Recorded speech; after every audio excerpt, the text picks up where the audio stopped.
Búscame luego, dice Camarena, búscame. Ay, no, Oigan, familia, 9:13 de la mañana en este momento y 24 de marzo, pero de hace 139 años. Se anuncia el descubrimiento de una bacteria que causa la tuberculosis. Y aludiendo a este hecho, se fijó en esta fecha el Día Mundial de la Tuberculosis que hoy conmemoramos. Y aquí contigo lo hacemos compartiendo toda la información necesaria que nos trae en este momento el doctor José Arturo Martínez Orozco. Él es infectólogo, especialista en tuberculosis. Bienvenido, doctor, muy buenos días. Buenos días, gracias por la invitación. Hola, doctor, bienvenido. Pues Gracias. hablando de un tema que muchos se imaginan que no te va a dar tuberculosis, que ya está controlado, que no es una enfermedad que ya sea mortal porque tenemos la cura. Sin embargo, nos topamos con muchos casos de estos y sí provocan la muerte. Pero tú, ¿quién mejor para explicarnos qué es lo que está pasando hoy por hoy? Porque cada vez se escuchan más casos de tuberculosis. Claro, eso es muy importante saber y que tu auditorio sepa que la tuberculosis sigue allá afuera y todavía es un problema de salud pública. De hecho, es la enfermedad infecciosa número 1 que causa muertes en el mundo. Eso es muy importante 139 años después, está siendo la número 1 en la número 1 en muertes por una enfermedad infecciosa en el mundo, todavía más que el COVID, el VIH y la malaria. Entonces es muy importante porque en México la seguimos teniendo y hay muchísimos casos. De hecho, somos un país endémico de tuberculosis. Y bueno, no sé, hace varios sexenios alguien declaró completamente erradicada la tuberculosis en México cuando no era así. Todavía seguimos teniendo tuberculosis y es de lo que más vemos ahorita en los hospitales. Desafortunadamente ahorita por la pandemia de COVID muchos hospitales que atendían tuberculosis se han reconvertido a COVID y esta enfermedad se ha dejado atrás y estamos viendo ahora un repunte de casos, pero no solo en México, sino en todo el mundo de la tuberculosis. Una bacteria que se adquiere por la vía respiratoria o también por consumir productos de la vaca no pasteurizados, porque también hay una tuberculosis, una subespecie aquí en México que se adquiere por consumir esos productos no pasteurizados. Entonces, finalmente es muy fácil que personas de alto riesgo puedan tener esta enfermedad en los pulmones o en los órganos. Así es. Bueno, yo, según el neumólogo, en algún momento que me hicieron unas placas, me dijo, mira, aquí tienes una cicatriz que es como una perforación de tuberculosis cuando eras niña, que no te cuidaron, o sea, te cuidaron, pero nunca se dieron cuenta que era una tuberculosis como tal. Claro. ¿Esto es cierto? Sí, es muy cierto. De hecho, muchísimas personas pueden haber estado en riesgo, en contacto con la tuberculosis y más del 90% curan la enfermedad y la controlan.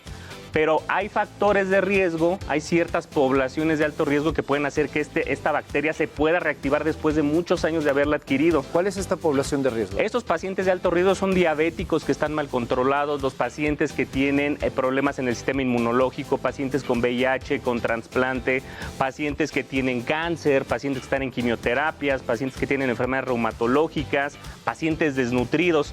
Todas estas poblaciones de alto riesgo pueden reactivar esta tuberculosis que tuvieron de pequeños o de adolescentes y hacer una enfermedad grave. ¿Y cómo se manifiesta esta enfermedad en los pacientes? Pues la forma más frecuente es la del pulmón y los pacientes empiezan bajando mucho de peso, empiezan con una tos crónica que puede durar de hasta 6 meses y después esta tos empiezan a sacar una tos con flema y sangre, que es la característica. Entonces como que la tríada que decimos es la pérdida de peso, la tos crónica y la sangre en la expectoración o en la flema. ¿Hay maneras de tener alguna solución a partir de alguna vacuna, algún tratamiento? ¿Cómo se debe llevar a cabo este proceso? Claro, la tuberculosis como tiene dos formas, que es la del pulmón que hace hoyos en el pulmón y por eso tenemos estas manifestaciones, también hay otra forma más agresiva que es la extrapulmonar, le decimos, y que puede afectar el cerebro, los ganglios, la piel, etcétera. La del cerebro es la más mortal, es la tuberculosis meningia o cerebral.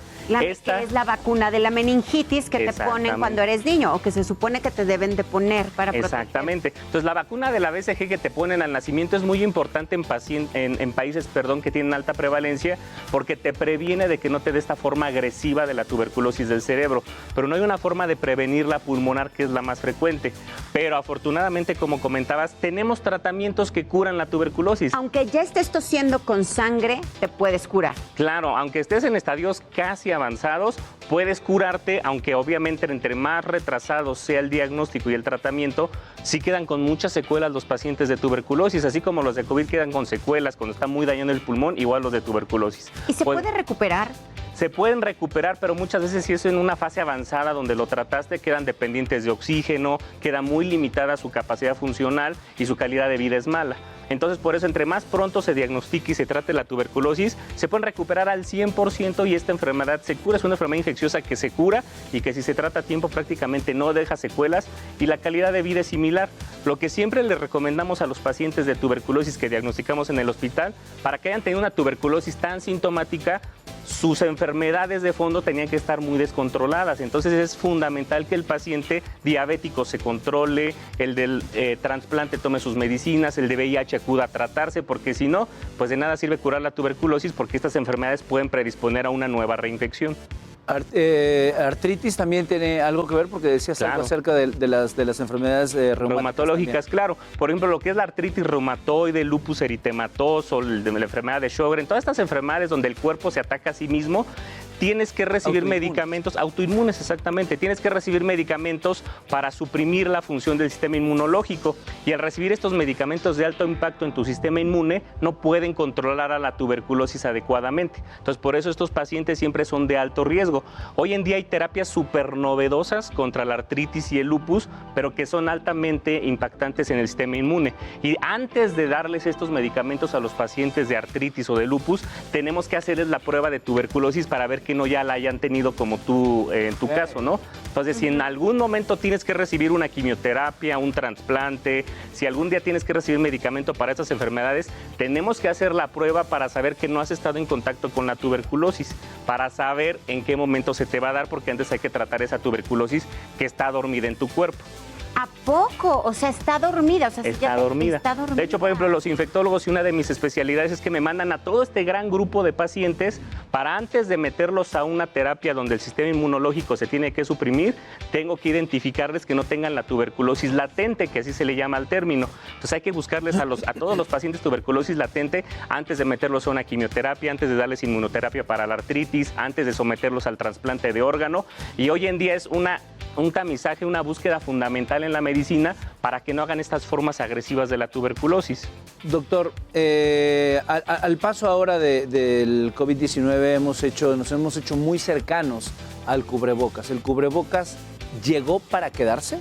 ¿Infectólogo? Yo como infectólogo te puedo decir que el cubrebocas llegó para quedarse mínimo en los primeros 5 años hasta ver cómo evoluciona esta pandemia y sus enfermedades asociadas. La ventaja del cubrebocas es que, como han visto, también nos va a ayudar a disminuir la transmisión de otras enfermedades respiratorias. Claro, platicábamos Mauricio y yo justamente que no nos hemos enfermado este año, por ejemplo, de gripa. Ya sabes, como que en estas épocas, bueno, ya ahorita entramos a la primavera, pero en el tiempo de frío, generalmente uno sabe que te puedes enfermar por el trabajo, el descuido, qué sé yo, y no nos hemos enfermado, ¿no? Esto te lo preguntaba justamente por el tema de que viene por el medio respiratorio. Exactamente. Entonces, lo que vamos a encontrar hoy en día es que vamos a encontrar que la tuberculosis aérea va a disminuir su incidencia en cuanto a contagios. Entonces, vamos a encontrar que la tuberculosis que se transmite vía intestinal por los lácteos no pasteurizados puede ser una vía más frecuente de contagio. Y un gran ejemplo de cómo el cubrebocas impacta muchísimo en la transmisión de infecciones respiratorias es la influenza. Esta época de influenza, solo 3 casos a nivel nacional se han reportado, lo que nunca había pasado. En Estados Unidos no ha habido influenza, en el mundo no ha habido influenza ni otros virus respiratorios. Entonces, ahorita lo que está predominando es COVID. Yo conozco uno de esos 3 casos de influenza. Entonces, para que veas, eso es algo muy impresionante, que el uso de cubrebocas, el distanciamiento social, la higiene de manos es fundamental para que no nos infectemos. Y las gripes comunes pues van a ser cada día más difíciles, ¿no?, de encontrar. ¿Y por se usa el cubrebocas? 5 años más? 5 años más. Tener el cubrebocas, tenerlo puesto y usarlo de manera correcta, tal y como se debe usar. Doctor, muchísimas gracias por esta información, de verdad. No, aunque te dé gripa, usarlo. O sea, ya tener esa costumbre de cuidarte y por respeto a los demás. Muchas gracias, doctor. No, pues gracias a ustedes y ojalá que sigamos usando el cubrebocas, que tengamos en cuenta estas enfermedades respiratorias y obviamente siempre estar al pendiente de comer sanamente, tomar vitaminas, hacer ejercicio y hacer esta prevención de infecciones respiratorias para evitar todo este gran grupo de enfermedades respiratorias infecciosas. Así es, doctor, llevar una vida saludable y prevenir es mejor que ir al hospital. O sea, vaya al doctor para no ir al doctor. Nosotros nos vamos a un corte comercial y regresamos con más aquí contigo.